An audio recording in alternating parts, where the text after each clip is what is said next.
आज की वीडियो में हम फाइल करने जा रहे हैं ITR 2।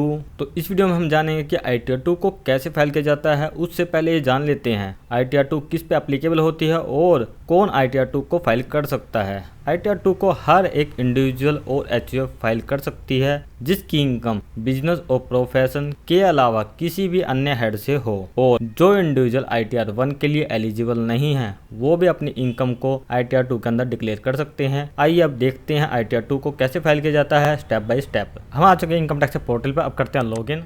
ये आप देख पा रहे हैं हमने इनकम टैक्स पर लॉगिन कर लिया है। डैशबोर्ड पर नजर आ रहा है फाइल नाउ का ऑप्शन। फाइल नाउ पे क्लिक करने से पहले आप लोगों को बता दें कि ITR को फाइल करने से पहले आपको कौन कौन से डॉक्यूमेंट अपने पास रखने हैं। तो उसके लिए हमने एक सेपरेट वीडियो बनाया है जिसका लिंक डिस्क्रिप्शन बॉक्स में दिया गया है। AIS को आप यहाँ से डायरेक्ट डाउनलोड कर सकते हैं और फॉर्म 26AS को आप यहाँ से डाउनलोड कर सकते हैं। अब करते हैं फाइल नाउ पे क्लिक करने के बाद हमें यहाँ पे असेसमेंट ईयर सिलेक्ट करना होता है। करंट असेसमेंट ईयर 23-24 से इसको सिलेक्ट कीजिएगा और ऑनलाइन फाइल करने के लिए आपको ऑनलाइन पे क्लिक करना है। अगर ऑफलाइन अपलोड करना चाहते हैं तो ऑफलाइन पे क्लिक कीजिएगा। कंटिन्यू करने के बाद हमारे सामने यहाँ पे दो टाइप की इन्फॉर्मेशन आ रही है कि आपकी रिटर्न पेंडिंग फॉर सबमिशन है, यानी कि रिज्यूम कर सकते हैं आप इसी डाटा के अंदर चेंज करना चाहते हैं, या एक फ्रेश रिटर्न फाइल करना चाहते हैं। तो हमें सारी इन्फॉर्मेशन आपको बतानी है। तो फ्रेश न्यू करेंगे तो स्टार्ट न्यू फाइलिंग पे क्लिक करेंगे। यहाँ पे आपका जो पैन का स्टेटस होगा ऑटोमेटिक सिलेक्ट होकर आ जाएगा। अगर आपको लगता है कि वो स्टेटस गलत आ रहा है तो आप उसको चेंज भी कर सकते हैं। और फिर करेंगे हम कंटिन्यू करना इसके बाद, और यहाँ पे सिलेक्ट करना आपको आपका ITR का फॉर्म।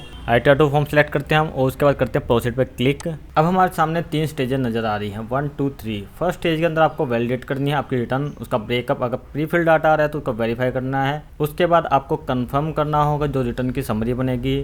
और थर्ड लास्ट जो स्टेप रहेगा उसमें आपको वेरीफाई करना आपकी रिटर्न को। अब आपको यहाँ पे क्लिक करना है। हमारे सामने 3 रीजन है रिटर्न फाइल करने के। इनमें से एक रीजन आपको सिलेक्ट करना होगा कि अगर आपकी taxable income more than basic exemption limit है तो आप इसको सिलेक्ट कीजिए। अगर आप इसमें फॉल नहीं करते तो आपको सेकंड ऑप्शन पे जाना है। सेकंड ऑप्शन में 4 कंडीशन दी गई हैं। अगर इन चारों कंडीशन में आप आते हैं या इनमें से कोई भी एक कंडीशन आप एप्लीकेबल होती है तो आपको वो सिलेक्ट करनी है। अगर इन दोनों रीजन्स में आप नहीं आते तो थर्ड रीजन सिलेक्ट करके आप अपनी रिटर्न को फाइल कर सकते हैं। हम चलते हैं पहले पे और यहाँ पे करते हैं कंटिन्यू। अब हमें सिलेक्ट करने हैं शेड्यूल्स। जो शेड्यूल्स हम पे एप्लीकेबल होंगे वो शेड्यूल्स हमें यहाँ पे सिलेक्ट करने होंगे। जैसे जनरल के अंदर ये शेड्यूल मैंडेटरी है तो ये ऑटो सिलेक्ट आया है, और अगर ये भी आप पे एप्लीकेबल होता है तो इसको सिलेक्ट कर लीजिएगा। इनकम शेड्यूल्स में आपको इनकम के जितने भी शेड्यूल्स है जो हेड हैं उनको सिलेक्ट करना है। जैसे कि सैलरी एप्लीकेबल है तो इसको टिक कर लीजिएगा, हाउस प्रॉपर्टी है तो इसको टिक कर लीजिएगा, कैपिटल गेन है तो टिक कर लीजिएगा।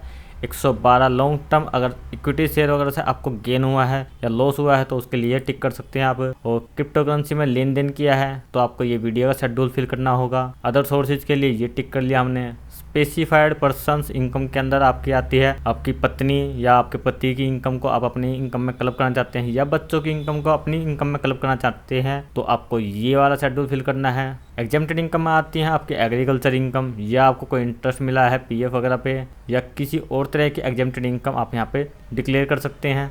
इसके बाद शेड्यूल आता है पास थ्रू इनकम। इसके अंदर आपको डिक्लेयर करनी है कोई इनकम रिसीव हुई है बिजनेस ट्रस्ट या इन्वेस्टमेंट फंड से। इसके बाद जो शेड्यूल आता है उसके अंदर आपको फॉरेन सोर्स से होने वाली इनकम को डिक्लेयर करना है। ये इनकम आपकी एक्वायरिंग हो या अराइज हो, दोनों केस में आपको यहाँ पर डिक्लेयर करना है। और इस वाले शेड्यूल में आपको टैक्स रिलीफ फिल करनी है, जो कि आपको इंडिया के बाहर से कोई टैक्स की रिलीफ मिलती है तो उसके लिए यहाँ पे आपको समरी फिल करनी होगी। अब चलते हैं डिडक्शंस पे। डिडक्शन में अगर आपने कोई डोनेशन दी है तो डोनेशन के लिए आपको ATG का शेड्यूल फिल करना होगा। और कोई डोनेशन आपने साइंटिफिक रिसर्च या रूरल डेवलपमेंट के लिए दी है तो वो आप 80GA में फिल करेंगे। इसके अलावा अगर आपने हेल्थ इंश्योरेंस पॉलिसी ले रखी है या आपके सीनियर सिटीजन माता पिता हैं या आप खुद हैं तो उस केस में आप मेडिकल एक्सपेंडिचर भी क्लेम कर सकते हैं 80D के अंदर। बाकी डिडक्शन आपकी इस शेड्यूल्स के अंदर आ जाती हैं, आप इसमें फिल कर दीजिएगा। जैसे 80C 80E 80TTA ये सारे डिडक्शन आपको इस शेड्यूल्स में देखने को मिलेंगी।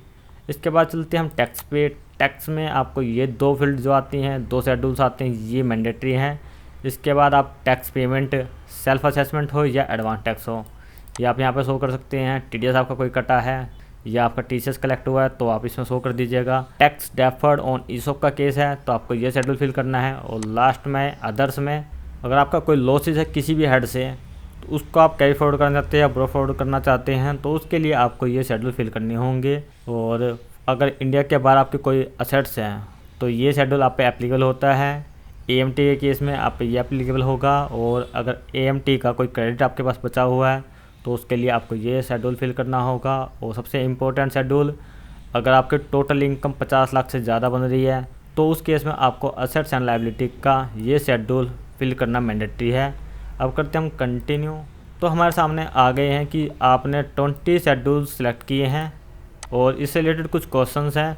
अगर आप चाहें तो इसको स्किप भी कर सकते हैं और कंटिन्यू करते हुए आप इनका जवाब भी दे सकते हैं। जैसे कि हमारे सामने पहला क्वेश्चन आया है कि आप न्यू टैक्स रिजिम को ऑप्ट करना चाहते हैं, हमने कहा नो, कंटिन्यू। अब सैलरी एग्जम्पशन को लेकर के कुछ क्वेश्चंस है, आपको इसमें येस नो क्लिक करना है, हमने सभी को नो कर दिया, करते हैं कंटिन्यू।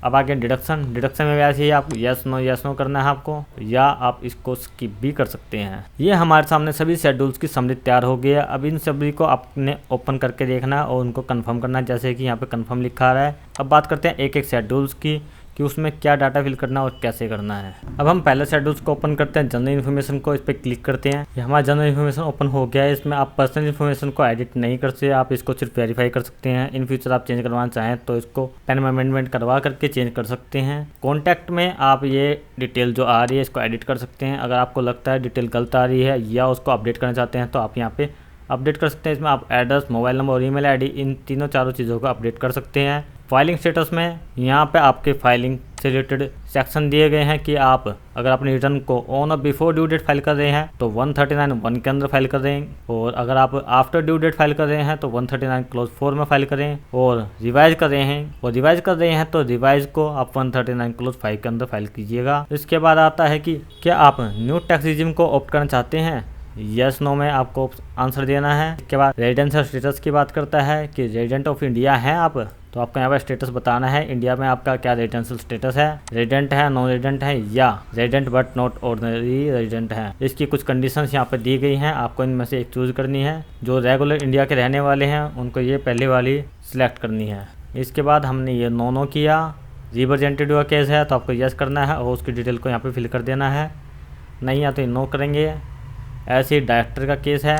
डायरेक्टर केस में अगर आप डायरेक्टर रहे हैं किसी कंपनी में any time during the previous year तो आपको यहाँ पे यस करना है और उस कंपनी की और अपना डिन नंबर यहाँ पे एंटर कर देना है। अगर नहीं है तो नो करेंगे। और अनलिस्टेड इक्विटी शेयर आपके पास कभी भी रहे हैं during the year any time तो आपको यहाँ पे डिटेल देनी है, यस करके यहाँ पे ऐड कर देंगे डिटेल को।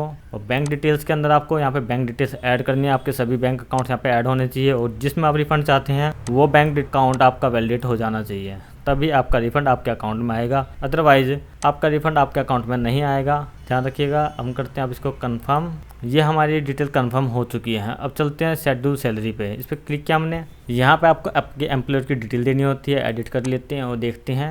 एम्प्लॉयर की डिटेल देनी होती है यहाँ पे, name, address, nature of employer क्या है आपका, central government, state government, PSU, इस तरह का जो भी नेचर रहेगा वो आपको यहाँ पे सिलेक्ट कर लेना है। अब आपको यहाँ पे सैलरी का ब्रेकअप देना होता है कि आपकी बेसिक सैलरी कितनी है, उसमें DA कितना है, कन्वेंस कितना है, HRA वगैरह, इस तरह के सारा का सारा ब्रेकअप आपको एक एक करके यहाँ पे ऐड कर देना है।